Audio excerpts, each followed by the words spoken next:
E aí, minha galera, podcast Aleixo no ar, eu sou o Rafael Petracioli, seu anfitrião, aquele que tá sempre por aqui. Hoje a gente tem um episódio extremamente interessante, que a gente vai falar de uma área do direito que eu duvido que você saiba muita coisa. Você pode até saber alguma coisa, mas muita coisa eu acho difícil. E eu tô com dois convidados que sabem tudo aqui. Eu queria dar as boas-vindas a meus queridos amigos, colegas, Dr. Thiago Borges, Dr. Ludwig Silva. Sejam bem-vindos. Obrigado pela disponibilidade e tempo de vocês aqui hoje, viu?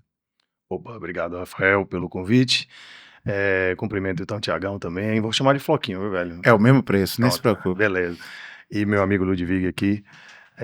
Vamos então falar sobre direito marítimo hoje, um tema muito diferente para a maior parte da advocacia. Boa tarde, Rafael. Boa tarde, Floquinho. Fique tranquilo. Boa tarde, Thiago Borges também. Um prazer estar aqui e poder contribuir. Muito bem. Floquinho, Thiago, tudo bem? Como é que você Tudo tá? bom, lindo. Seja bem-vindo. Estamos aqui. Vai ser Floquinho mesmo, Tudo mesmo certo. preço, não paga nada. Não paga nada. Nem um jurozinho? Não. Nada, zero tarifa. Galera, eu vou falar pra vocês o seguinte, direito marítimo, pra mim é um negócio que eu, quando penso logo em marinha, penso logo em formalidade, penso logo em farda, em uns negócios bem sisudo, bem... Sim. E penso em porto, penso em... E aí eu imagino que muita gente do nosso universo jurídico não faz a menor ideia do que, de fato, a matéria abrange. O cara pode até chutar. Ah, não, porto, ah, não, navio, ah, não, comércio exterior e tal. Mas eu queria que a gente começasse falando um pouco sobre o objeto de verdade do direito marítimo, que certamente é o que vocês tratam no dia a dia da advocacia de vocês. Então, se a gente fosse falar assim, olha, o direito marítimo trata disso, é de quê? Bom, Eu posso começar? Pode, Ludwig? por Sabe favor. por quê? Pode. Eu vou começar dizendo o que não é. Ah, pronto. Boa. Boa. Eu acho que... Porque quando o Rafael chama marinha o jogo, a gente tem que esclarecer alguma coisa aqui, né? Verdade. Vamos lá. Primeira coisa do é e não é. Existe o direito do mar e o direito marítimo. O direito do mar é uma área do direito internacional.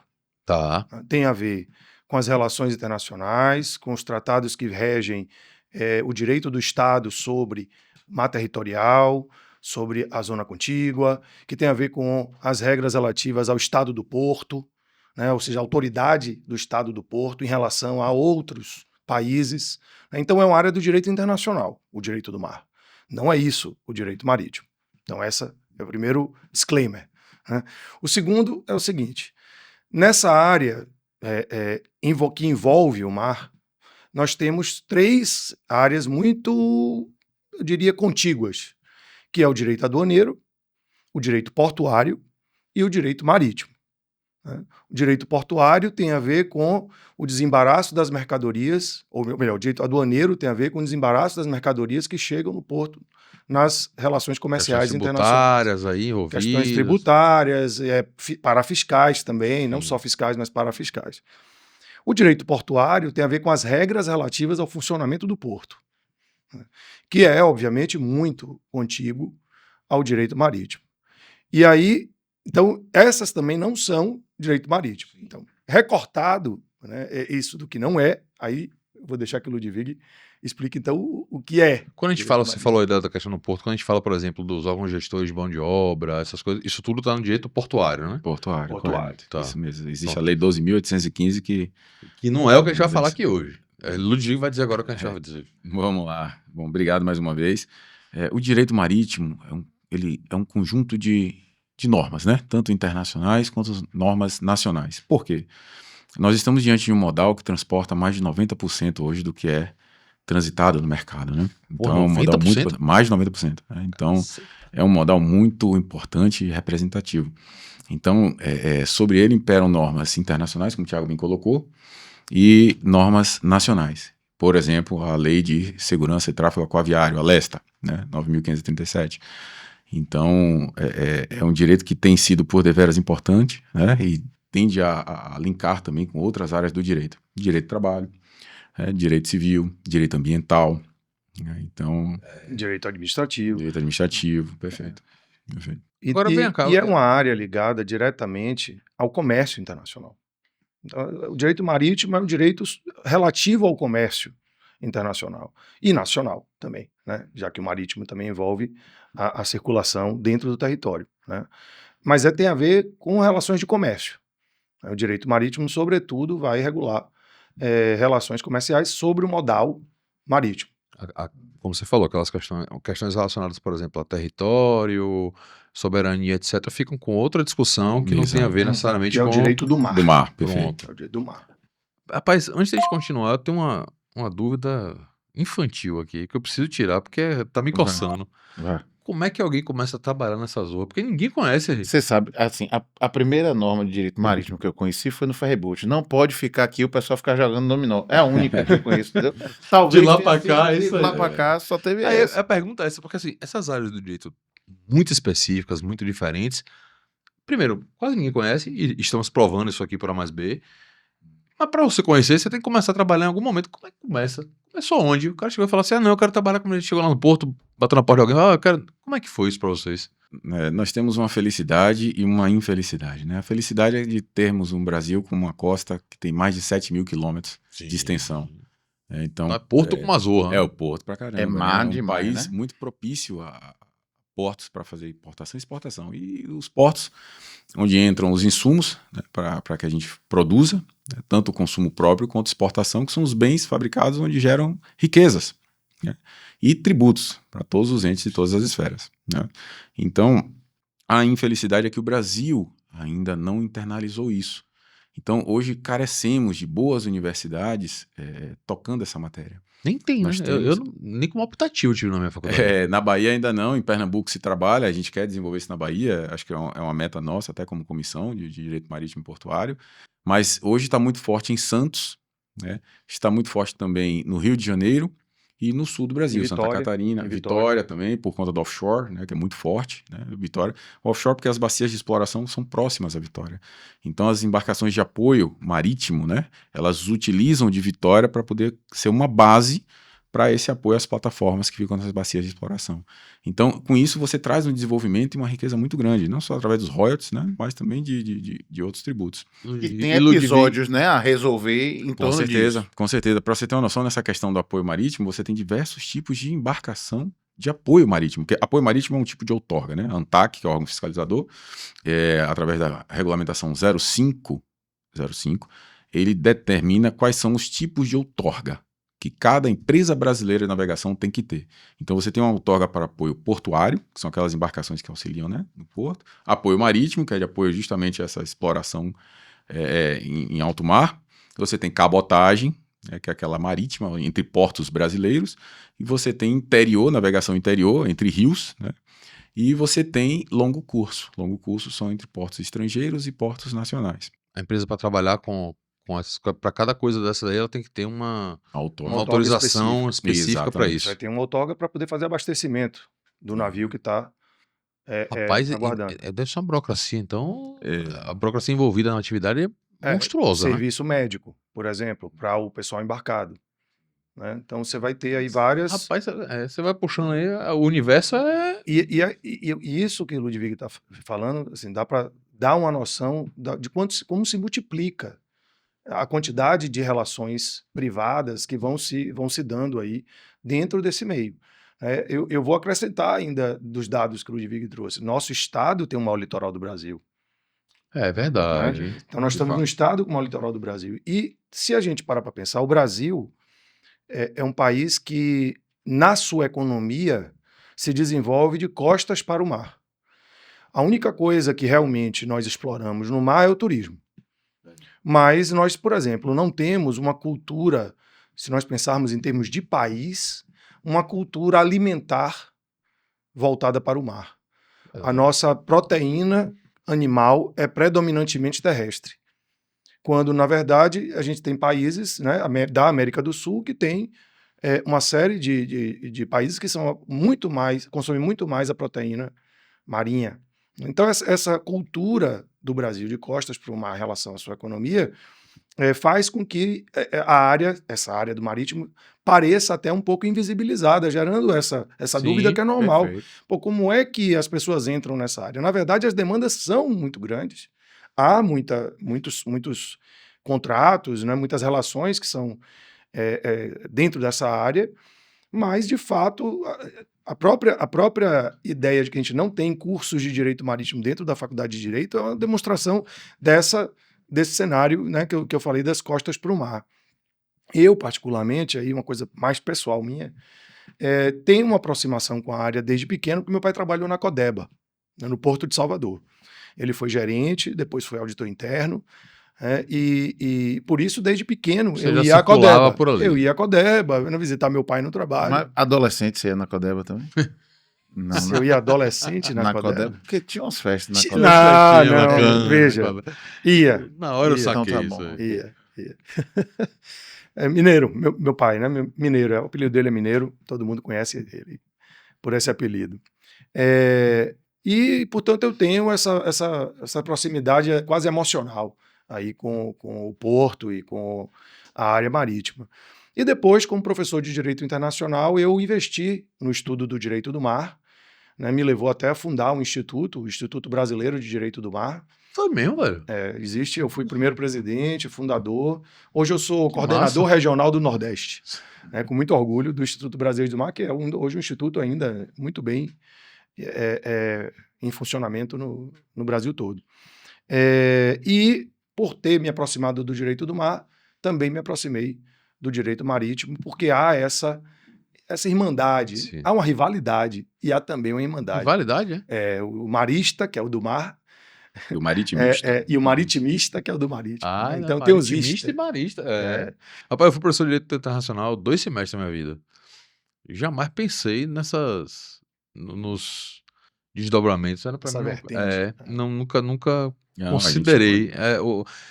Pra você foi a área acadêmica que trouxe e Ludwig chegou pra você como? O dia que chegaram assim e falaram, velho, tem esse BO aqui do lado do Porto, vai resolver aqui. Como é que foi?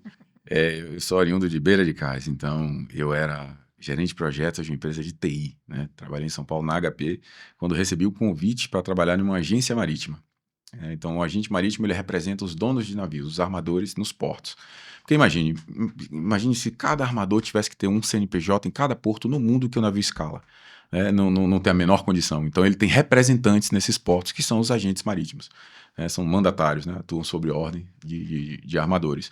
Então, eu comecei numa agência marítima, né? Trabalhei por 5 anos, depois eu fui convidado pela Wilson Sons, também como agente marítimo, ser gestor em 15 portos no Nordeste. Misericórdia. Isso. Antes da Wilson Sons, eu representei 15 P&I. postos no Nordeste? 15 Eu nem sabia postos. que tinha 15 postos no Nordeste. Tem muito mais, tem muito mais. É mesmo? Foram só 15, mas tem muito mais. Eu sou muito ignorante, velho. Totalmente. Pra mim, Bahia, por exemplo, pra mim era só Salvador e Ilhéus. Não, mas você está falando de Porto Organizado. Você tem a DAO, você tem o Porto do TPC, você tem Madre de Deus, você tem o TRBA, você tem o Porto do Enseada. Tem Aratu. Exato.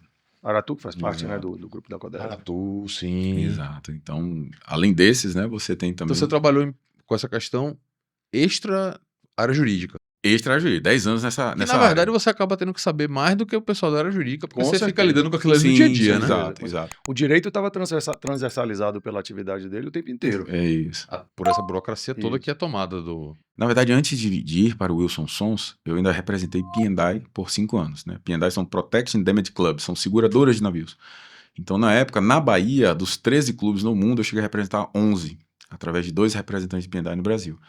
Então, eu peguei todo tipo de causa que você imaginar. Morte a bordo, clandestino, abarroamento, vazamento de óleo, enfim, incêndio, tudo, explosão, exatamente, teve um navio que explodiu no Porto de Aratu. Então, nesse momento, durante esses 5 anos de representação, que me deu a vontade de estudar o direito, porque eu vi que tinha uma oportunidade na Bahia. Então, eu comecei a estudar direito nessa época. Tinha um vácuo aí para atuar. Tinha uma oportunidade por conta de não termos profissionais, pelo menos não uma gama de profissionais você possa ao menos escolher, né? Tem ponto A, ponto B, ponto C, não conhecia Thiago na ocasião.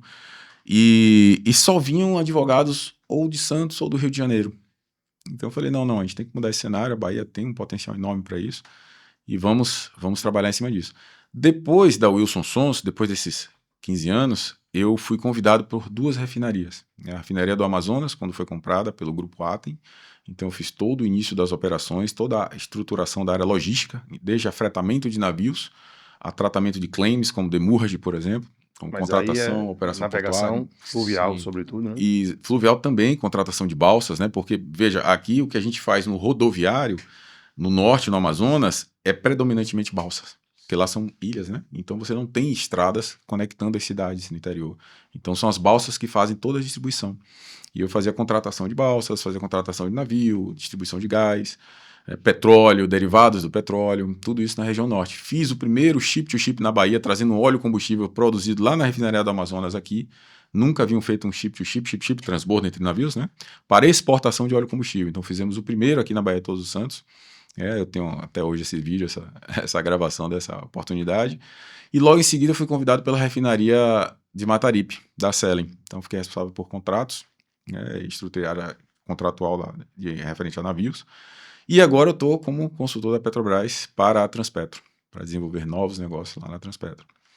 Rapaz, não é pouca coisa não, velho. É pra dar em Uma doido. trajetória E bonita. agora você falou um... Deixa eu falar uma Por coisa. favor, Só, gente. assim, Ludwig falou algumas coisas que tem que apertar uma tecla SAP. É, Né? verdade, Entendeu, Thiago? é verdade. Algumas ele apertou, algumas ele apertou, né? Tem que apertar Chip a to tecla chip, SAP. é navio pra navio. Não, tá, beleza. tá. Mas armador e dono de barco não é a mesma coisa. O dono da embarcação é uma coisa, o armador é outra. Pode até ser que ele seja a mesma pessoa, mas não é necessariamente. Né? E, então, o Ludwig, como agente, ele representou o armador, sobretudo, né? Os armadores, mas Sim, os donos da embarcação quando são armadores também. Né? sim. Então, a gente pensa assim, quem é o dono do barco? O dono do barco é quem registra o barco. É quem tem o registro. Propriedade. É Da propriedade. jeito que alguém é dono de um carro, alguém é dono de um barco. Isso. Mas nem sempre é o dono do barco que arma ele para usar ele, para poder ele entrar no negócio, na contratação. Então, tipo assim, trazendo aqui pra uma comparação bem porca, como se um cara tem um carro e ele vai usar para uma atividade muito específica, aí quem vai fazer isso é o... Isso. Eu vou Você falou a outra figura, é o armador. armador. Então, assim, é que nem você tem um caminhão e ele vai virar um trio elétrico. O armador é o cara que faz o trio elétrico.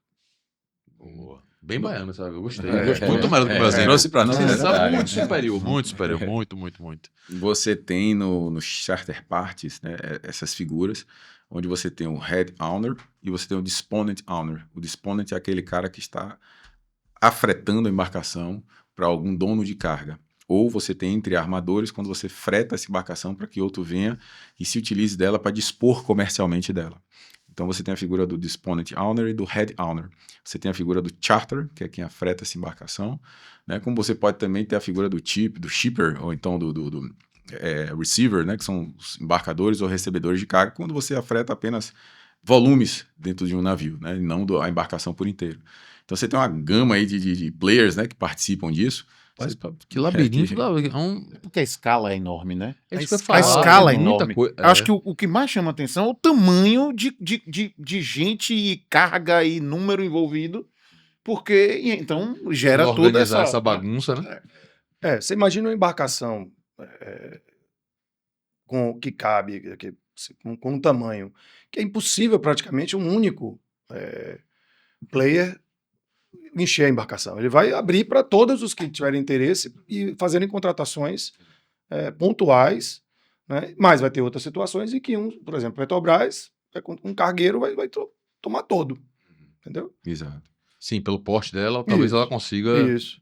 Hoje ela é a maior do Brasil, diga-se de passagem, né? Hoje a Petrobras, por ano, freta mais de 200 embarcações. Então, ela é muito representativa no mercado de shipping, né, que a gente chama.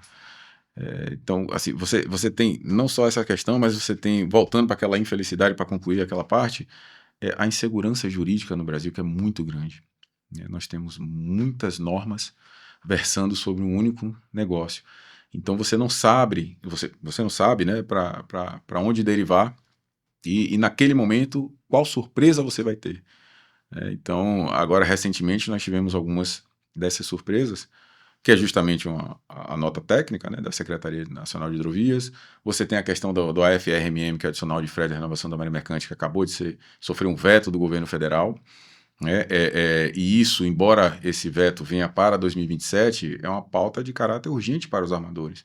Porque o AFREM, né, como se chama, o AFRMM, ele não só beneficia os armadores brasileiros, né, como ele beneficia a indústria naval como um todo, porque o AFREM ele é utilizado pelos estaleiros, que geram empregos, né, que geram rendas, Entende? Então, assim, é uma indústria envolvida por trás disso. Mas eu fico vendo vocês falarem, é porque assim, em muita coisa a gente vê que a legislação, que quem cuida de criar a legislação, pouco manja do que tá fazendo. A gente vê isso todo santo dia. Só que a gente tá acostumado a ver isso todo santo dia no que a gente acompanha, né? Direito do trabalho, processo civil. E aí você tem ali um monte de gente que entende de direito do trabalho, um monte de gente que entende. Quando você vai para questões tão específicas quanto comércio exterior relativo na embarcação, o cara que tá legislando é que ele sabe menos ainda. Verdade. E o Nossa. ponto que eu queria entender de vocês é Verdade. como é que isso roda no dia a dia? Vocês. Porque, ao mesmo tempo, você tem a ingerência de questões internacionais chegando ali, porque você também tem. O navio não sai daqui para vir para aqui. Ele sai daqui para ir para outro lugar, ele vem de outro lugar para cá. Então você começa a ter uma interseção de direitos, digamos assim, acontecendo ali. Como é que você. E você falou de insegurança jurídica, como é que vive nesse meio? Porque o cara chega e fala: não, mas essa norma é assim. Não, não, na verdade é assim. Como é que você consegue ter algum nível de uniformidade procedimental ou não consegue? Uniformidade. Essa é a Falei uma pergunta palavra horrorosa pra você. Até. Eu vou dar alguns exemplos. Eu vou dar alguns exemplos, talvez o Thiago possa até me complementar. Mas, por exemplo, de fato, a gente precisa preparar melhor o nosso judiciário para tratar do assunto. E isso vem sendo feito por algumas associações, pela OAB, né? Por exemplo, alguns ministros do TST, eles vêm participando dos congressos e seminários, vêm aprendendo e encabeçando pautas. Por exemplo, nós temos um desembargador em Santos, que ele hoje é da Frente Parlamentar de Portos. Então, perceba, está começando a ter um envolvimento maior. Sim. O ministro Douglas está também nessa frente parlamentar, então perceba que há um envolvimento maior do judiciário, né, nessas questões, mas é importante que a gente leve e dissemine, para que a gente tenha decisões mais precisas e mais reais de acordo com o negócio. Eu cito alguns exemplos que, por exemplo, uma vez uma lâmpada, né, por estar queimada, solicitaram o fechamento do porto. Ah, não, mentira. Quer dizer, em Aratu. Então, o que é que acontece? Não se pede... Não Uma se lâmpada pesa, queimada? Uma lâmpada. Não se pesa a medida de uma decisão dessa, né? Porque, às vezes, o fato de você parar um porto, a depender de uma carga, você pode gerar um desabastecimento. Você pode gerar... Um gás, por exemplo, né? Você pode gerar um risco de parada de planta ou baixa de vazão de produção de uma indústria e que isso, o prejuízo é inestimável. Tá? Você parar uma produção é algo assim... Claro. Um imensurável. desabastecimento farmacêutico, por exemplo. Exatamente. Imagine que a carga fosse uma carga de medicamentos que só vem do exterior. E você atrasa 3 dias, falta em todas as farmácias do Brasil. Isso aconteceu comigo. Eu participei do desembarque dos portainers de um terminal de container e já estava tudo pronto, prático, marcado, imprensa, porque era realmente algo, né, festivo, né? Era a realização de um negócio importante para aquele porto. E faltando acho que mais ou menos 2 ou 3 horas para o embarque do prático no navio, eu recebi a ligação de um órgão, né, dizendo que não ia dar anuência. Isso era em 2020, no meio da pandemia. E eu perguntei, por que a senhora não vai dar anuência? E tremendo, porque, cara, imagina, a imprensa lá, o prefeito, todo aquele arranjo, e faltando 2 horas para o navio receber o prático a bordo, você recebe a notícia de que seu navio não vai atracar, tem que ficar na área de quarentena por 14 dias. E eu olhava assim para a imprensa, falei, caramba, perdi meu emprego. E aí eu perguntei, poxa, por que não vai atracar? Por que a senhora não vai dar anuência? Olha, eu não vou dar anuência porque esse navio está vindo da China. Estamos no meio da pandemia. Aí eu parei, falei, não, de fato, mas são 43 dias navegando ininterruptamente. Ou morreu ou curou. Não tem outra. Aí ela parou assim. É verdade. Falou, é mesmo, né? Eu falei, claro! Não, tudo bem, então eu vou dar anuência. Aí eu, caramba, graças a Deus. Mas perceba assim... Essa é a uniformidade. Sensacional. Não se tem a O nível de segurança sensibilidade... é top mesmo. Cara, não se tem assim, a percepção do prejuízo que aquilo pode causar. É simplesmente pode, não pode, né? Vai ou não vai, entende? E a gente sente de que os órgãos fiscalizadores, né, e anuentes, eles precisam desse envolvimento maior nosso jurídico, no sentido de ajudá-los a legislar melhor. Né? Porque eles precisam ter essa visão do negócio que talvez somente nós que estamos aqui na beira do cais, trabalhando dia a dia, né, temos. E eles precisam desse apoio. Então, eu cito essa nota técnica aqui. Me desculpe se eu estou alongando muito. Não, por favor. É isso. Mas a BR do Mar, ela foi uma lei, a Lei 14.301, que ela veio para incrementar a cabotagem, para incentivar mesmo a um aumento da participação dos navios na cabotagem. O que é a cabotagem? Cabotagem, perfeito, ótima pergunta. A cabotagem é você fazer uma navegação entre portos nacionais apenas, né? Se você usar um porto internacional e nacional, você faz uma viagem de longo curso, que a gente chama. Cabotagem entre portos nacionais, Tá. certo? Então, Sempre utilizando... do Porto de Santos, Porto de Salvador... É uma cabotagem, perfeito. Sempre utilizando as vias, né, interiores e marítimas ou vias marítimas, certo? Porque se for só interior, sem via marítima, é uma navegação interior. Já é um outro tipo de navegação, é um outro tipo de outorga, né, perante a ANTAQ. Então, voltando, a BR do Mar, ela veio com essa responsabilidade de incrementar a utilização de navios na cabotagem. Para quê? Para poder você tornar a operação mais otimizada, porque você vai unitizar maior volume de carga para transportar, né? Você vai tirar um excesso de carretas da estrada, né, que geram não só risco de acidente, mas poluição, porque se comparado ao modal marítimo, né, eles poluem muito mais do que o modal marítimo. Qual é a equivalência que se faz? Né? É a quantidade de produtos versus quilometragem navegada, né, tonelada por quilometragem, você percebe que o navio ele é muito mais sustentável na questão dos gases de efeito estufa do que o rodoviário. Mais efetivo em todos os sentidos, né? Muito mais efetivo. Embora o Brasil seja uma referência na questão dos biocombustíveis, tá? E na produção de energia limpa. É referência no mundo isso. Mas ela veio com essa missão e que ela ainda não conseguiu emplacar. Porque a gente tem ainda algumas entraves nela mesma. A própria BR do Mar, quando ela veio, ela falou, olha, eu só vou trazer algumas normas, né? Acho que 9 artigos que são novos, e os demais alterando legislações que já existem. Tá? E daí, quando a gente começou a olhar, carece de regulamentação do Executivo, carece de regulamentação da ANTAQ. Peraí, então não veio. Chegou, mas não veio. Uhum. E agora, no governo atual, ele conseguiu um decreto para poder regulamentar a BR do Mar e botar ela para ter efetividade. Né? Porém, veio uma nota técnica para regulamentar um dos artigos, né? A nota técnica 3 de 2024 aqui da Secretaria, ela veio para regulamentar contratos de afretamento por longo prazo. E aí, quando você para ler a norma, a portaria, a nota técnica, né? Ele vem fazendo um direito comparado, né? O que aconteceu na Austrália, o que aconteceu no Japão, o que aconteceu na China. Né? A Austrália abriu sua cabotagem para os armadores estrangeiros, matou a sua armação nacional, né? Os armadores nacionais. Já a Argentina se fechou demais, então encareceu os custos logísticos. Perceba, se a gente tem um modal que transporta mais de 90% do que é consumido, vendido e comprado, ele tem a sua importância. Então você não pode abrir demais para matar o seu mercado nacional, como também não pode fechar demais para não encarecer o seu custo interno. Isso é fato. Tá? E aí buscou-se um meio termo. Mas eu acho que não teve a efetiva participação do mercado, porque ela veio com muitos vícios. Né? Isso é uma opinião particular minha, no sentido de ela tentou regulamentar um COA. O que é um COA? Né? COA é contrato de afretamento, tanto em inglês quanto em português, né? Contract of Affretement. E voltando um pouquinho, o que é um COA, você tem algumas modalidades de afretamento de navio. Então você tem um afretamento por tempo, você tem um afretamento por viagem, você tem um afretamento que é chamado casco nu, e você tem um afretamento que a gente chama de contrato de afretamento, Contract of Affretement. Tudo isso é regulado em lei ou em norma administrativa? É a prática da atividade? Prática da atividade. É uma área... Não tem nenhuma lei que diz assim, isso aqui é um contrato de casco nu. Não. No Brasil já se tem a 9432, 9432, tem a própria BR do Mar, né, que também traz isso, e tem a ANTAQ também, através era RN01, mas agora acabou de ser revogada pela 129, que saiu recentemente. Portanto, uma norma infralegal. Sim, infra, exato. Regulação administrativa ali, você tem Isso. ali... Tá. Mas é uma área muito regulada também pela lex mercatória. Né? Ou seja, são as práticas de comércio. Os costumes ali. Exatamente. Isso. Só um pequeno parêntese, até vocês ainda aplicam código comercial, né?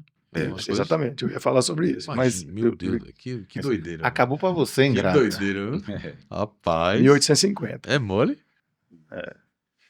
Vamos lá. O que é um COA hoje, um contrato de afretamento? Né? Um COA você pode usar ele em algumas modalidades. Você pode ter um navio trabalhando para vários embarcadores, para várias carguinhas, aquele navio que a gente chama de leiteirinho, né? Sai nos portos catando pouquinho em pouquinho, até ele completar, se tornar otimizado e sair distribuindo na cabotagem. Né? Você pode ser dessa forma. Ou você pode ter uma frota de navios que faz esse arranjo, né? Então eu chego hoje e falo, Rafael, vamos fazer um call aqui, um contrato? Vamos. Rafael fala assim, olha, eu tenho 30 mil de café para fazer uma cabotagem aqui de Salvador para Minas Gerais. E eu tenho parcelas de café de 5 mil toneladas a cada 2 meses. Então o Rafael tem um compromisso comigo durante um ano de 30 mil ou 5 mil a cada 2 meses. Ele tem que, em um ano, completar esses 30 mil. Então, como é que funciona?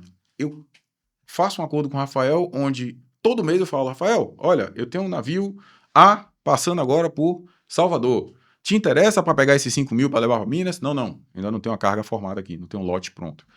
Tá bom, chega em fevereiro, Rafael, olha, eu tenho um navio B agora passando por Salvador. Lhe interessa? Sim, esse me interessa. Pode aportar aqui que eu vou embarcar os 5 mil, eu vou embarcar 10, enfim, quanto você tiver de espaço no navio. Com um compromisso e flexibilidade entre as partes de que tem um volume de 30 mil em um ano e eu não tenho um navio firmado para isso. Posso usar o navio A, B ou C, o navio da oportunidade. Quem passar ali leva. Então eu tenho esse compromisso com o Rafael de levar, como ele tem um compromisso comigo de me dar uma carga. E aí, qual foi a infelicidade do legislador? Ele falou, olha, num COA, que é o contrato de longo prazo que ele tentou firmar nessa nota técnica, ele diz o seguinte, você tem que dizer quem é o navio, firmar em um navio só, e você tem que firmar qual é a carga. E o porto. Então, veja, eu fico de mãos atadas para um contrato que ele diz que o mínimo é de 5 anos. Eu tenho que ficar 5 anos comprometido com Salvador, Minas. Eu não posso chegar e falar, olha, eu não tenho Minas, mas eu tenho esse café aqui para Santos. Para Santos é fogo, Santos é um dos maiores exportadores de café, mas suponhamos, né? Que seja para Santos. Bom, eu tenho um navio passando, descendo, a gente tem um contrato de 30 mil, funciona. Eu lhe cobro um excedente, porque a gente tem uma rota firmada e funciona. Hoje, por essa nota técnica, eu não posso fazer isso. Eu fico amarrado. Então, o que é que acontece? Essa foi Desestimula o mercado. Muito. Porque num contrato de longo prazo, que é o que a gente chama do TCP, Time Charter Party, você tem um navio que à sua disposição por um período, 1 ano, 2, 3, 5, 10, que você usa como bem quer. Você tem as regras do contrato, claro, de países sancionados, né? Você não pode pedir para um navio sair daqui para Cuba. O armador não vai aceitar porque ele fica sancionado, não opera mais em lugar nenhum. Tá? Mas, num time charter, você tem essa flexibilidade de usar o navio como você dispor do navio como você bem quer. Tanto do volume interno, se você quiser carregar 1 tonelada, você carrega. Se quiser carregar o máximo do navio de 50 mil, você carrega 50 mil. Você não fica amarrado, né? Então, essa foi a parte que eu achei que foi uma infelicidade do legislador e que isso é talvez uma falta de percepção da realidade do mercado. Você tem que dar mais flexibilidade ao mercado. Você não pode engessar o mercado. Agora, desculpe lhe interromper, Diego, mas é porque é óbvio que a gente, pra gente trazer vou chamar de direito do dia a dia da gente aqui, né?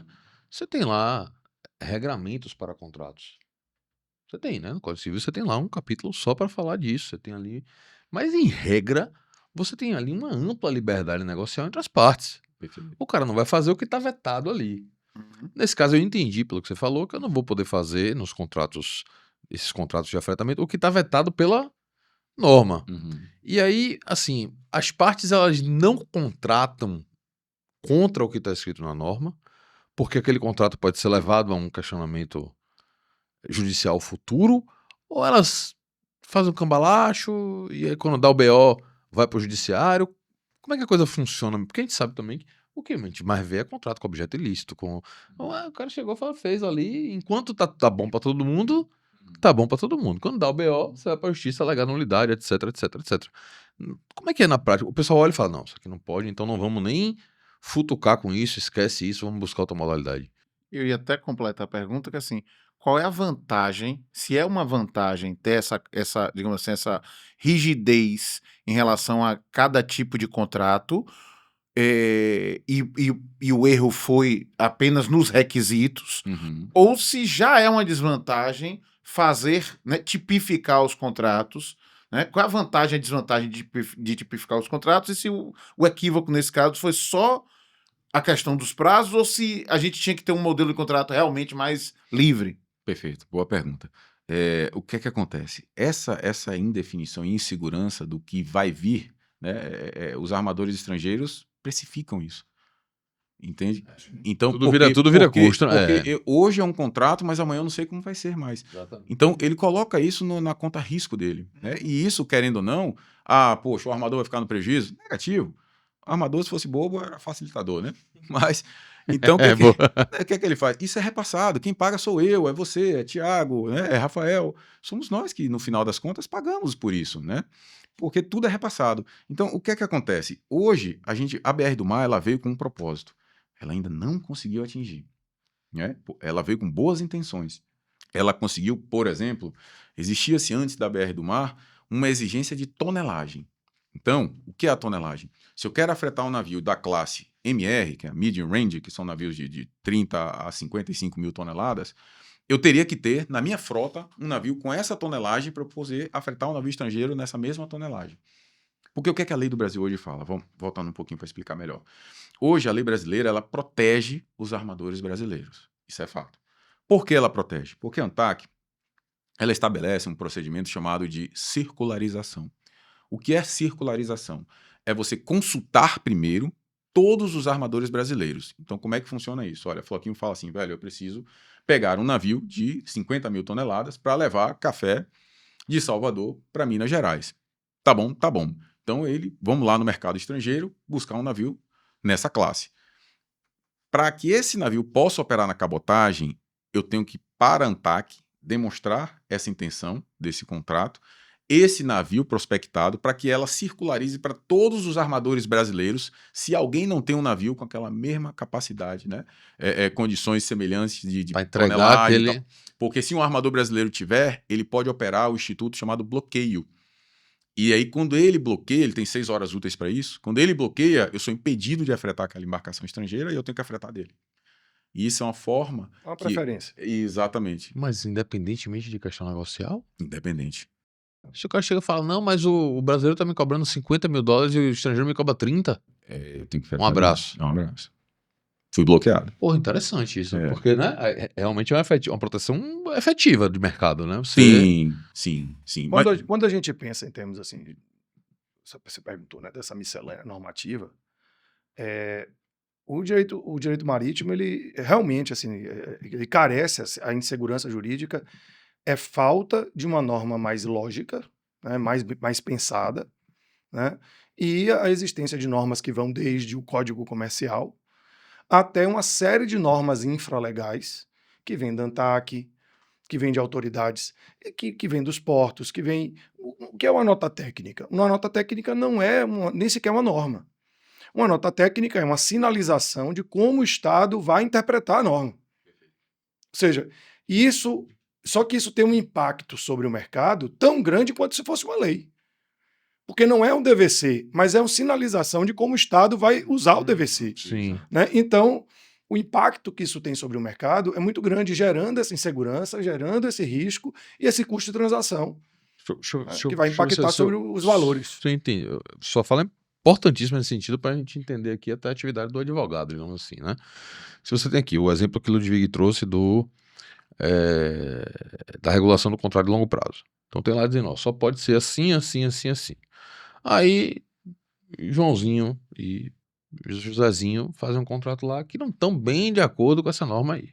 Não, velho, eu resolvi aqui que eu vou fazer, só pode ser um porto, mas eu fiz aqui com mais de um, enfim, fez lá o contrato. E eles estão ali operando aquele contrato sem nenhum tipo de soluço, digamos assim. Até aí, imagino que ninguém interrompe a atividade. Porque eles estão... Porque onde é que vão cobrar esse contrato? Boa pergunta. Né? Até aí, alguém interrompe a atividade? Não tem como saber, né?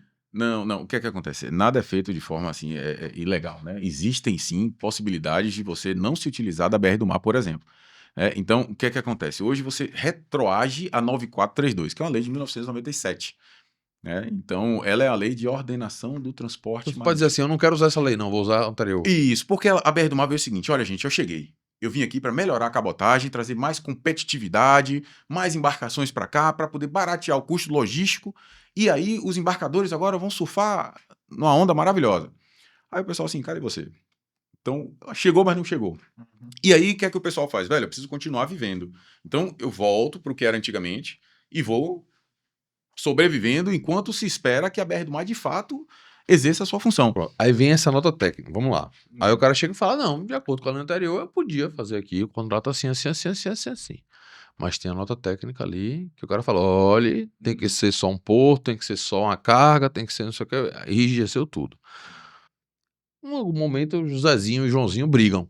Deu um BO no contrato dos caras lá, um tá achando que tá sendo sacaneado, leva pro judiciário. Ó, tem esse contrato aqui, esse contrato foi descumprido. A existência da nota técnica gera um ônus argumentativo dentro daquele processo judicial para o juiz decidir. Agora vai pro judiciário. Ou Não, veja. Você também tá me fudendo. Pode ir pro judiciário. E pode não ir também? Pode ir pra arbitragem.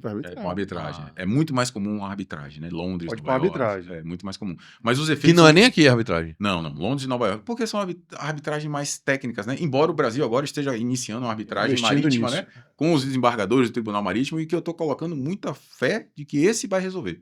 Porque são pessoas realmente qualificadas e técnicas no assunto. Né? Eu conheço grande parte deles e posso afirmar. Extremamente técnicos. Conhecedores. Na verdade, sempre é um caminho... melhor, né? Com certeza. As coisas se resolvem de sobretudo maneira em temas tão específicos, que exigem um conhecimento técnico. Então, esse tipo de coisa pode nem chegar para o judiciário, morre na arbitragem mesmo. Pode, exatamente. Sim. Deve, né? É o que se... É preferível, né? É preferível. Então, assim, esse arcabouço normativo aplicável ao direito marítimo, ele é muito complexo, no sentido de que, por exemplo, a gente tem várias normas internacionais, né, que impactam sobre o direito marítimo, né, vários tratados do qual o Brasil é parte, que são implementados no Brasil por normãs, que são normas da Marinha. São normas da Marinha, são normas, portanto, infralegais, né, administrativas. Por normas administrativas. Por normas administrativas. Massa. E que são reguladoras da atividade marítima. Então, uma embarcação ela vai chegar no Brasil, ela vai circular toda a América do Sul. A gente tem um conjunto de normas internacionais relativas à segurança da embarcação, certo? Que se aplica a toda essa região, que chama MOU Mar del Plata. Né? Então, são uma série de tratados que todos esses países fazem parte e que a embarcação, quando ela aborta, ela vai ter que cumprir todo aquele protocolo de segurança, né, que até uma luzinha queimada pode gerar uma luzinha de emergência que tinha que estar acendendo, não está, a embarcação não pode sair daqui. Porque o grau de segurança exigido no modal é máximo. Porque o acidente também é máximo. Sim. Né? Então, assim, os danos materiais e humanos que podem vir decorrente de um acidente marítimo são gigantescos. Então, o nível de segurança exigido é também muito alto. Então, e foi isso que o Ludwig quis dizer, ninguém anda na ilicitude. Não. É um ambiente de segurança e de protocolos muito rígidos. Né? Quando você vai fazer uma visita no TECON, no terminal de container, a entrar lá é difícil, circular lá é difícil, porque o risco é constante ali. Né? Você vê aquelas gruas do tamanho do mundo mexendo coisa ali, amigo, o negócio daquele ali der errado, um abraço. Milhões de prejuízos. Morre, quantas pessoas vão morrer, exatamente. Então, a quantidade de normas que vão desde normas internacionais, passando por um aparato legal e muitas normas infralegais que regulam o setor. Né? Então a gente tem aí, e aí, além das normas infra, ainda tem a nota técnica, que nem norma mas é uma sinalização que vai gerar um ônus argumentativo, sem dúvida nenhuma, porque... Tiago, o que me deixa intrigado é porque é difícil o brasileiro não querer andar na legalidade aqui ou ali, para ter um lucro. Sem julgamento generalizado, mas fazendo um apanhado, né, do que já foi analisado até sociologicamente. Há uma necessidade de tirar uma vantagem ali. Né? Você tem a gente tem pouco amor o cordial, né? O tão conhecido de nós todos, é o cara que vai levar uma vantagem aqui ou acolá. E aí eu consigo ver que em relações internacionais as coisas funcionem sem a necessidade de uma coerção legal imediata apontando para aquela cabeça. Mas no caso do brasileiro, pode ser um preconceito meu. Uhum. Eu olho e falo, meu amigo, onde não tem regulação, vira Babilônia. Bagunça. O cara quer fazer o que for para ter o lucro a mais e vai dar rasteira, vai trapacear, vai sacanear, vai isso, vai aquilo, contanto que aquilo gera algum tipo de benefício. E aí, vocês falam isso para mim e falam, porra, velho, então... Mas é isso, o setor é altamente regulado e com muitas autoridades envolvidas. Isso. Você tem Capitania dos Então, na Portos, verdade, não é que o pessoal não quer dar um cambalacho, é porque não consegue. você tem Capitania dos Portos, você tem Receita Federal, você tem Autoridade Portuária, você tem muitas autoridades, Polícia Federal, você tem muitas autoridades envolvidas e uma regulação muito... É tanta gente olhando que É. os cabas seguram a onda. Eu vou contar uma história, aquela Uhum. história que nós... Sim. eu até conversei contigo sobre essa, de uma embarcação que chegou aqui com um container, o cara comprou vinho no Chile, abriu, o container foi pro armazém, quando abriu, vazio.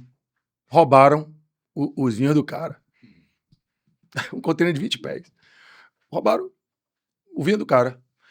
E aí foram procurar a gente e tal, ele falou, vamos procurar onde foi. Será que foi no... Aí você tem que pegar todo o percurso. Pois é, imagina. Foi no terrestre, saindo do porto, chegando no armazém, aí a gente vai lá ver o scan na saída do porto. Já estava vazio. Não foi. Aí, porque tem um scan. Sim. Aí vamos lá. Então, parou no Rio de Janeiro. Faz o scan lá no Rio de Janeiro para saber que na hora que embarcou em Salvador, estava cheio, estava vazio. Estava vazio no Rio de Janeiro. Aí vai para Santos. Estava vazio em Santos. Aí vai pro Santiago. Estava vazio em Santiago. Oxê. Ou seja, onde é que foi o furto?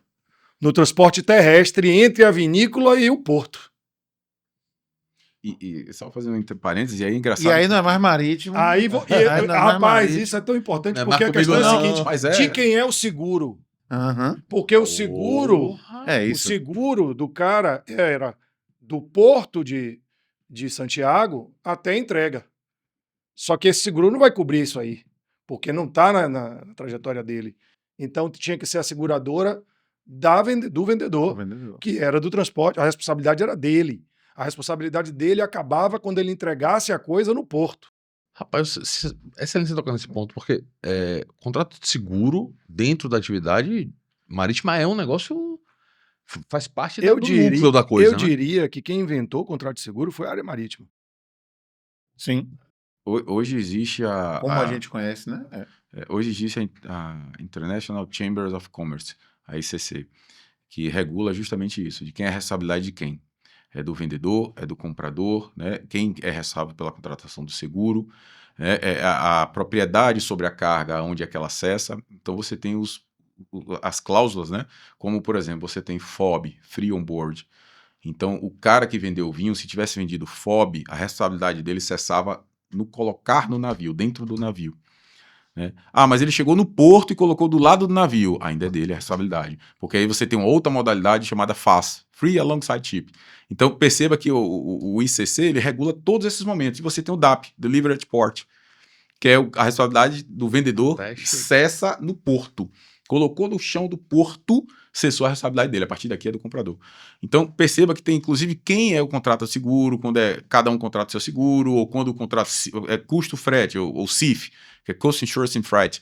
Aí você tem que vender, né, já com o seguro incluso. Né? A sua responsabilidade é sobre a contratação do frete, o custo do transporte e o seguro, até o destino.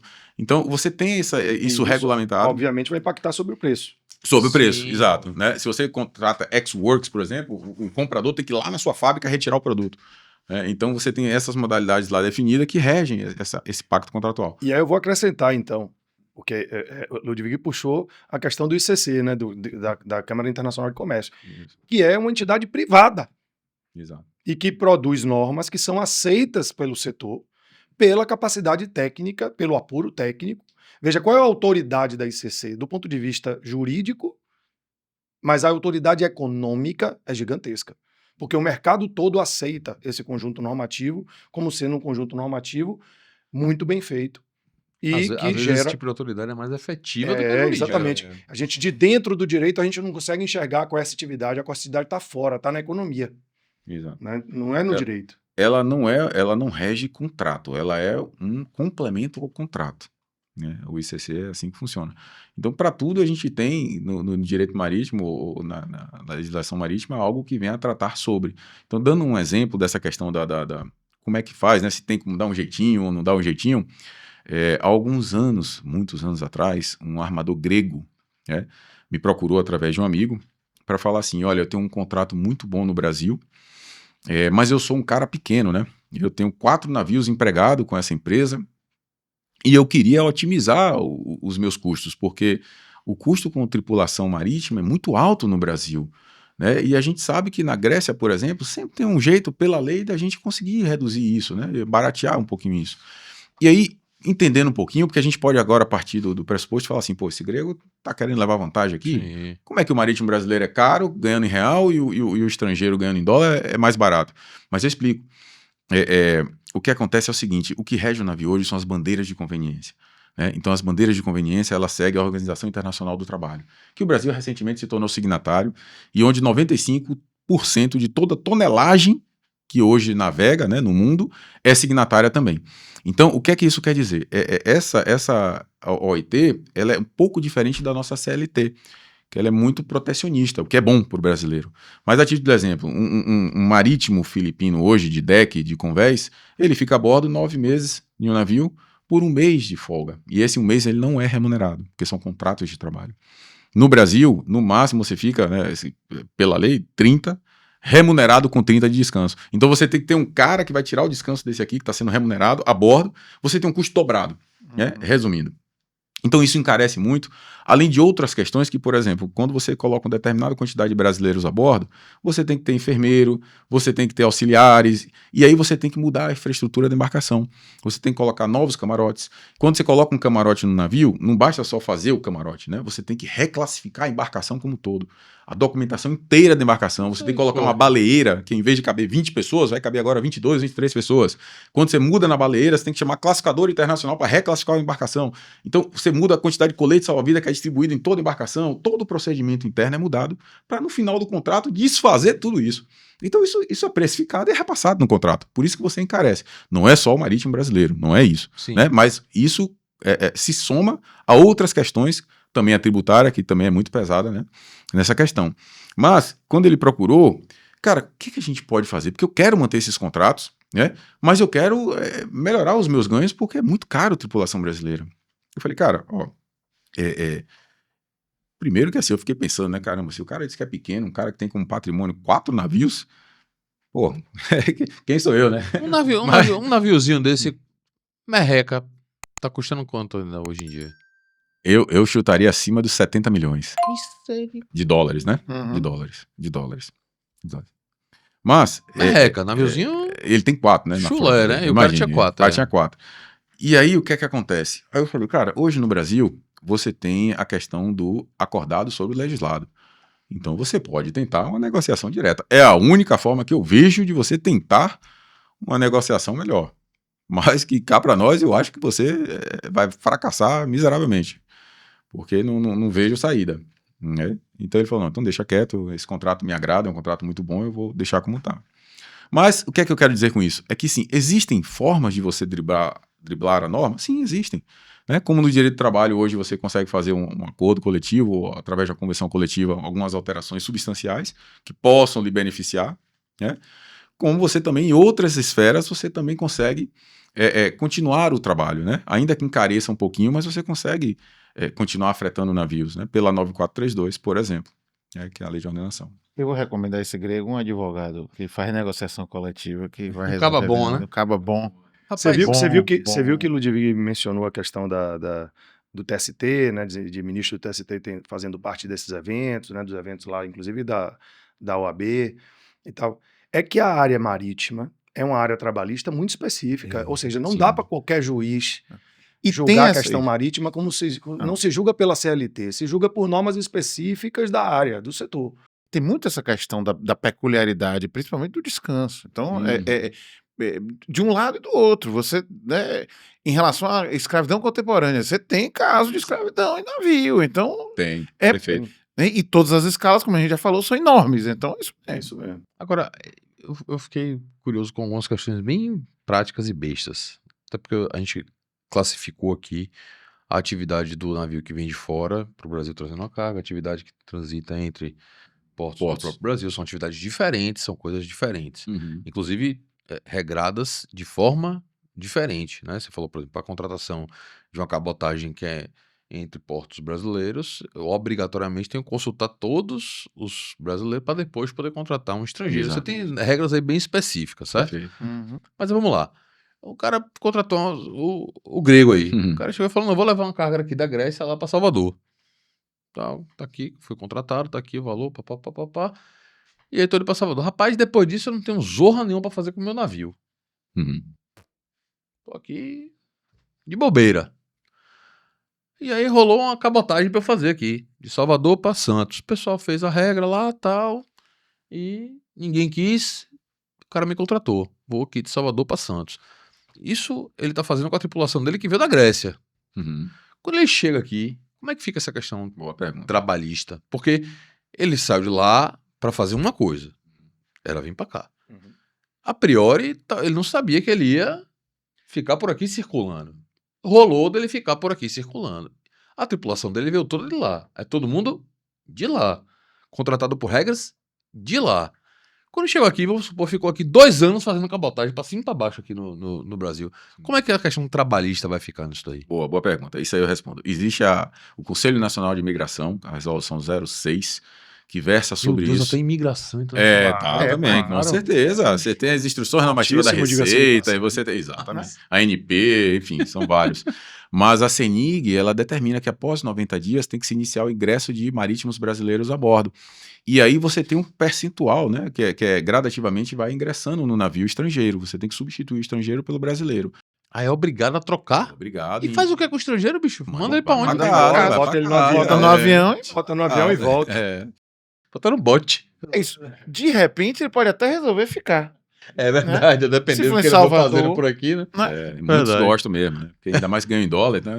A gente é bem barato para eles, né? Isso é bacana. Então, eles têm que tirar, no nosso exemplo aqui, tem que tirar o grego do navio e gradativamente ir trocando por brasileiros. Isso, exatamente. Até que em 180 dias tenha 2/3 de brasileiro a bordo, comandante, chefe de máquina, imediato, obrigatoriamente brasileiros. Então, a lei, ela também protege o marítimo brasileiro, né? Ela também tem esse serviço. Mas Isso- esse um texto que ficou, ele vai ser regido pela CLT? Nesse período que tá aqui? Veja, aí tem discussão, né? A partir do momento que o brasileiro ingressa no navio, ele também vai seguir as regras da bandeira de conveniência, né? Que cada navio arvora uma bandeira de conveniência, né? Então perceba que tem bandeiras panamenhas, né? Ilhas Marshall, Nassau, né? Que é Você Bahamas. fala bandeira de conveniência, desculpe minha ignorância, é porque o dono do navio ou o operador do frete, ele é quem escolhe qual é a bandeira que ele quer ter? Exatamente, Ele exatamente. registra lá. Ele escolhe. Ele pode ser da Inglaterra, mas ele pode Ele registrar registra no na... Panamá. Isso. Por conta da flexibilização. São países que não têm uma regulamentação rigorosa em matéria de direito do trabalho, o que viabiliza você fazer contratações Isso. mais flexíveis, soltinhas. soltinhas. Exato. Mas, assim, hoje em dia, isso está mais cercado. Porque, veja, lembra que eu comentei que 90%, 95% de toda tonelagem é o peso do navio.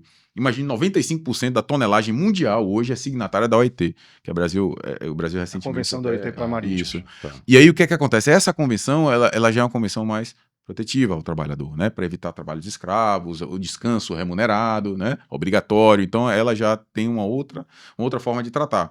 E aí, algumas bandeiras ficaram de fora, né? Claro, Mianmar, por exemplo, Ilhas Vietnã, né? Essas, assim, elas não quiseram fazer parte.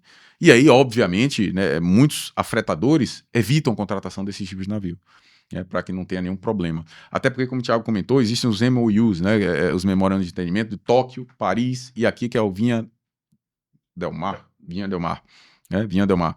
Que aí o que acontece? Hoje, o Brasil, por ser signatário, a Marinha, ela vai a bordo desse navio e faz uma inspeção de acordo com esse MOU. Né? Faz um checklist geral, inclusive das regras trabalhistas. A própria Marinha, ela vai lá e consulta.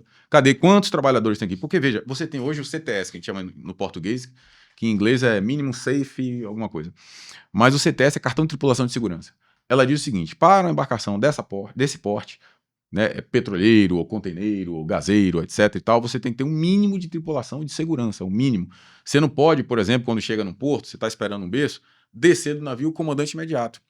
Né? Existem 3 ranks em que você tem que ter ao menos 2 a bordo. Né? Chefe de máquina, como se fosse um engenheiro ou chefe, né? O imediato e o comandante. Se um desses vai para a terra, 2 tem que ficar. Né? Não pode nunca 2 desses. Sim. O comandante ou vai sozinho Com esses dois ele não pode ir, tem que ficar sempre a bordo. Então, e isso são esses memorandos que regem e que o Brasil vai lá e fiscaliza, para mostrar que aqueles navios daquelas bandeiras estão cumprindo as regras, né? Além de inspeção SAIRE, da Alcinf, CDI, VETIN, etc. e tal, existem vários tipos de certificados a bordo que controlam esse tipo de atividade. As E normas, que é assim no mundo inteiro. Né? exato. No mundo inteiro, Essas normas são normas internacionais da IMO, né, que é a Organização Marítima Internacional, né, e várias dessas normas, né, vêm da organização, e elas versam sobre vários assuntos: segurança da embarcação, poluição, pessoal embarcado, né? Então, e aí o checklist é feito, né? E a grande questão é uma área de extrema segurança. Então você tem muitas autoridades envolvidas, muita fiscalização, né? Por isso aqui a tendência de alguém conseguir furar essa fiscalização é muito baixa, mas acontece. E aí, pronto. Aí Mas no acontece. acontecer, vamos supor, o cara chegou lá, fiscalizou, ó, isso aqui tá errado de acordo com a norma, não sei o que lá, da IMA, você falou aí, né? Da IMO, é. IMO. Tem uma multa.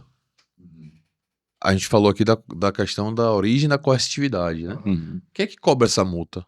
É essa IMO? É uma Vareia. outra... Boa, Vareia boa. para O que é que é vareia? Depende. muito mais do que a multa, eu acho que os armadores ficariam felizes em pagar a multa.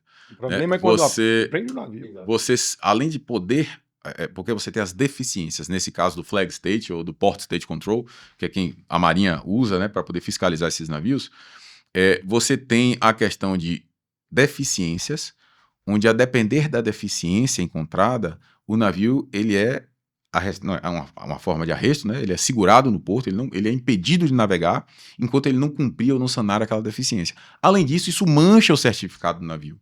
Então, hoje, as empresas, quando vão contratar o navio, eles fazem uma análise que a gente chama de vetting. Ele olha toda a vida documental do navio, em todos os portos que ele escalou, porque ele pode estar sancionado, ele pode estar na lista, essa lista do Paris MOU, Tóquio MOU e a Vinha Del Mar, você tem lá verde, vermelho, cinza, que aí classifica aquela embarcação como ela foi e você vê as deficiências. Então, Se toda hora tá queimando a lâmpada lá, ele fica no meu Serasa amigo, dos navios. a depender da deficiência, ele não é... É verdade. Ele não é aceito. Ele não é aceito. As Ele- pessoas, ele os não é próprios aprovado. contratantes Sim. não querem mais Não. contratar. Porque em alguns portos, por exemplo, Uhum. Shell tem uma inspeção de VET muito criteriosa, a Dow Química, a Petrobras, né? Então, são os maiores detentores de portos do Brasil. Braskem também é assim. Então, veja, ele não vai operar em lugar nenhum aqui. Ele não vai operar em lugar nenhum. Ninguém vai contratar ele. Você quer ver uma coisa? Chegou um navio Vai no botar norte um uma navio vez. de risco? Não, chegou um navio uma vez lá no norte, em que a Anvisa, aleatoriamente, foi fazer inspeção. E aí ela viu que o ar-condicionado estava quebrado. Isso é questão sanitária, gente. Isso pode gerar infecção a bordo, uma série de coisas, né? Um freezer pode estar queimado porque o sistema do ar-condicionado, ele tem um sistema com compressor, tudo direitinho. Se aquilo ali está com defeito, você compromete até a alimentação. Percebe? Então, a Anvisa, na mesma hora, segurou o navio, reteve o navio.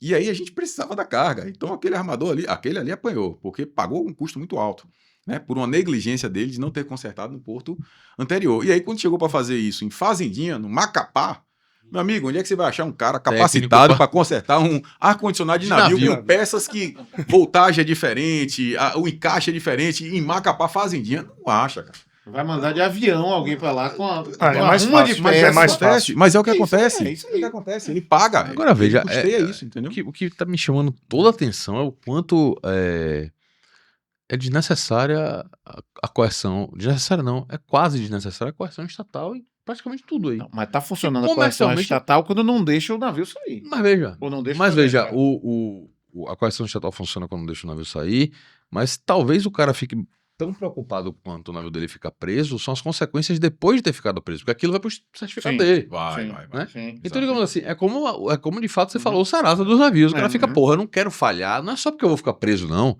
É porque depois meu nome vai ficar no Serasa e ninguém vai querer me mercado contratar. não Meu vale navio querer. não vale dinheiro. Mas aí percebam, existem esses tipos de armadores, acreditem, existem, mas são poucos. Por quê? Porque para um armador é muito mais benéfico ele tá todo verdinho. Percebe? Porque ele Mais consegue... barato também, né? No final das contas, na hora de fazer não, a quando ele conta. tá verdinho, ele cobra mais caro. Pois é. Porque ele é pouco hoje no mundo e aí é confiável. Então, tem um armador mesmo, que eu gosto muito de trabalhar com ele, que é a Torme. É um norueguês, né? Mas dinamarquês, perdão. Tem uma sede em Houston que fui visitar. Mas são navios excelentes. Você não encontra uma deficiência, sabe? E tripulação indiana, tripulação filipina, tripulação chinesa, tripulação norueguesa. Você tem todo tipo de tripulação, né, de tripulante. E ainda assim são navios impecáveis.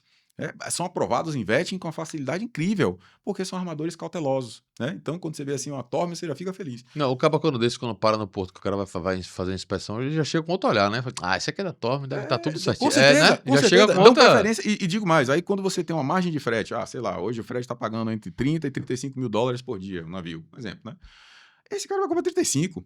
Não tenha dúvida. E você vai pagar feliz da vida. Você sabe que nenhum porto vai ter problema com esse cara. Não vai precisar mandar avião para consertar Não ar-condicionado. vai. Atrasa porque nada, perceba, não. você tem também a questão do jeitinho, vamos chamar o jeitinho marítimo, né?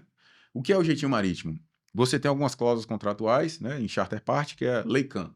Laycan é uma janela que você tem para chegar com o navio. Então o armador fala assim, olha, Rafael, meu laycan com você vai ser aqui de 1º de setembro a 4 de setembro.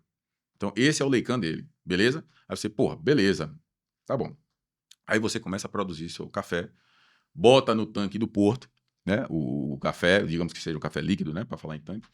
Você bota seu café lá, paga a tancagem do porto, paga os tributos daquilo ali, né? Porque você está contratando um porto, né? Toda a estrutura é caro para dedéu. E aí você está contando com o navio. O cara só deixa para lhe avisar que quebrou no início do laycan. Entende? Porque o que é que acontece? Se ele lhe avisar antes, você coloca o navio em off-hire, né? E aí ele se lasca. E bota Ou você vai no mercado e busca outro. Então ele fica tentando consertar Para dar tempo de chegar. para dar tempo de chegar ou atrasar, ou entende, ou chegar no último dia da janela, tal. Então são jogadas que se tem que prejudica pra caramba o embarcador, porque você está contando com aquilo. E aí quando chega no limite da janela, ele fala: ó, Rafael, quebrei aqui, não tenho como lhe atender. Aí você, meu Deus, e agora? Faço o quê? O produto já tá lá, vai perder o produto, vou pagar caro, eu vou ter que contratar outro navio até esse navio chegar. Porque perceba, não existe hoje, gente, navio que fica assim, eu tô aqui, alguém tem alguma carga para mim? Não existe. Hoje não, De aliás, última há hora não muitos tem anos, nada. é o contrário. Hoje em dia são donos de carga e procuram navios, né? Então você tem uma figura chamada broker que faz essa ligação, é o corretor de navios, né? Que junta carga a armador. Então você tem o que a gente chama de lastrar, que é trazer o navio de outra região para cá. E quando você vai lastrar, que o cara sabe que você tá com a faca no pescoço, meu amigo, Aí já prepara fica o dobro. Sabe aquela Prepara margem o de bolso. 30 a 35? Sim. Esquece. esqueça. Bate 42 fácil, entendeu? E o cara bota já uma taxa de demurrage também, que se tiver qualquer problema, ele vai cobrar mais caro. Mas é lei de mercado, né? No final, no final quem vai pagar isso? O consumidor mineiro que vai receber o seu café. Sim, Porque no você vai final, pegar e embutir isso, né? Na sua margem lá, o armador no Não frete tem dele. almoço grátis, não. E não tem, cara. Velho, pra gente poder caminhar pro final aqui, eu queria entender um pouco a atuação do Tribunal Marítimo. Você falou dele algumas vezes, do alto do meu pedestal de ignorância suprema, eu já sei que ele é um órgão administrativo, ele não é um órgão do judiciário. Então eu queria que você falasse pra gente um pouquinho sobre formação desse órgão e competência, para eu poder entender um pouco como é o que esse pessoal desse Tribunal Marítimo resolve. O Tribunal Marítimo é um tribunal administrativo, né? Funciona no Rio de Janeiro, né? A gente até teve outro aqui no Brasil durante um tempo em Belém, mas já não funciona há muitos anos. Então, não funciona numa lógica de cada lugar tem um. Não, o tribunal é no Rio de Janeiro. Os BO do Brasil inteiro vão para esse Rio de Janeiro. Certo. Ele é um tribunal auxiliar do Poder Judiciário, né? Ele é um órgão auxiliar do Poder Judiciário para lidar com as questões fáticas relativas à navegação. Então, um processo envolve uma discussão fática sobre navegação, ela pode ser submetida ao Tribunal Marítimo, e isso vai interromper o processo judicial até que o Tribunal Marítimo dê o seu resultado, né, a sua decisão, e isso volta para fundamentar o processo judicial, né? Veja, pela especificidade do tribunal, é muito difícil que um juiz vá deixar de considerar, né, uma decisão tomada por um tribunal técnico. Só questões fáticas, então. Só questões fáticas que são levadas ao tribunal. Então, na verdade, a decisão é mais ou menos não é uma decisão, é uma descrição do que aconteceu. É basicamente isso aí. É uma decisão se o fato ocorreu assim ou assado, né? Mas Então, eles aplicam multa também, né, Tiago? E assim, eles julgam, inclusive, acidentes moto aquática, por exemplo, motonautas, né? Jet ski. Porque tudo vai para uma base chamada IAFN, né? Inquéritos, acidentes e fatos da navegação. Pronto, você fala. Espetacular você tocar nesse assunto, porque Me parece que a atividade desse tribunal era praticamente uma atividade de inquérito, né? Ela Uhum. apura. Ela Exato. apura fatos que ocorreram ali. Exato. E sanciona administrativamente. Exatamente. Sanciona administrativamente. Dentro do âmbito administrativo. Ela também tem um papel registral, então tem Isso. navegações que são registradas lá. Exato. A partir de um certo tamanho, elas têm que ser registradas lá. Uhum. Então é um tribunal que tem aí algumas funções ligadas à área marítima, né? É um tribunal versátil, eu diria, né? Porque a sua formação não é só de juristas. Eles têm 2 juristas na formação, um de direito internacional, um de direito marítimo, um especialista em marítimo, um especialista em internacional. E do mar não tem nenhum. Os caras Do perderam mar não essa. tem nenhum. Perderam essa. Mas é porque a temática realmente ela não é do mar, Sim. ela é realmente do marítimo. Uhum. E aí tem um oceanógrafo, tem um engenheiro, tem 2 engenheiros, né? Então é uma formação mais técnica, realmente. Exato. Agora, é só pra eu entender essa dinâmica. Que horas é que chamam eles? Tipo assim, eu cheguei, teve um acidente aqui com um navio X Uhum. e aquilo gerou uma demanda judicial. Primeira subpergunta. Essa competência normalmente é justiça comum ou federal? O quê? Peraí. Competência para julgar, por exemplo, um acidente entre 2 navios. Aí um quer estar pedindo indenização contra o outro. Essa competência aqui é justiça comum ou é justiça federal? A indenizatória vai ser comum. Comum, né? Pronto. Aí aquilo ali é ali que o cara pode chegar e falar: não, para aqui que eu vou consultar o pessoal do tribunal. Na Marítimo, verdade, o que foi que houve? É isso? Veja, se a questão fática envolve ali uma situação de navegação, sim, eu vou, na hora ali da prova, legal, é a questão que tem que ser resolvida pelo Tribunal Marítimo. Então, uma das partes Isso. puxa isso como um pedido de produção de prova no processo judicial. Isso. Pode ser usado como Como produção se de prova, fosse mas também um tipo de perícia? ele pode ocorrer Boa. também paralelamente, né? Porque o que é que acontece? Vai ser julgado no Tribunal Marítimo de qualquer De qualquer forma. maneira. Ah, é? Isso, porque são realizadas oitivas nas capitanias, delegacias dos portos, né? Que existem em cada localidade. Se teve qualquer Vai, teve probleminha no mar, acidente, vai ter. vai pra chegar lá. ali. E não só no mar, pode ser em Furnas, teve lá um acidente Sim, Lagoas. sim, acidente de sim. jet ski, Isso, vai ser lá. Vai ser lá. isso. Aquilo vai pra lá, independentemente das partes acionárias judiciárias, aquilo já vai rodar Vai algum ocorrer, inquérito ali dentro. Vai, e aí Exato. você tem que ter um advogado representando, tudo mais, fazer sustentação oral, para um colegiado, é normal, qualquer tribunal. Agora, porra, desse jeito aí, deve ser um atoleiro de processo, né? Porque se julga Muitos. tudo, do Brasil Tem muito inteiro. processo. E até acidente de jet ski, meu amigo, os caras... É impossível. Salvo engano... Tão as pior que o terças e judiciário quintas- normal, então, provavelmente. Tem sessões. Calma. Calma. Depende, se for juizado, não. Calma. Se for justiça militar, por exemplo, eles estão pior. Ah, Calma. Mas lá também pratica os registros, como o Thiago bem comentou, e tem um lá que é o REB, né, que chama Registro Especial Brasileiro, que tem um decreto regulamentador 2256, e ele também está previsto na 9432, que são incentivos, né, para armadores que fazem esse registro de embarcações nesse REB, que é o Registro Especial Brasileiro. Então isso é feito no Tribunal Marítimo, a competência do registro e inscrição das embarcações é pelo Tribunal Marítimo. E só essa agora foi a inusitada que eu vi do nada aqui. Que paga imposto a propriedade de navio? Boa. Você tem alguns incentivos, né, para importação de embarcação. É claro que se você for importar hoje para uso próprio é caro para dedéu.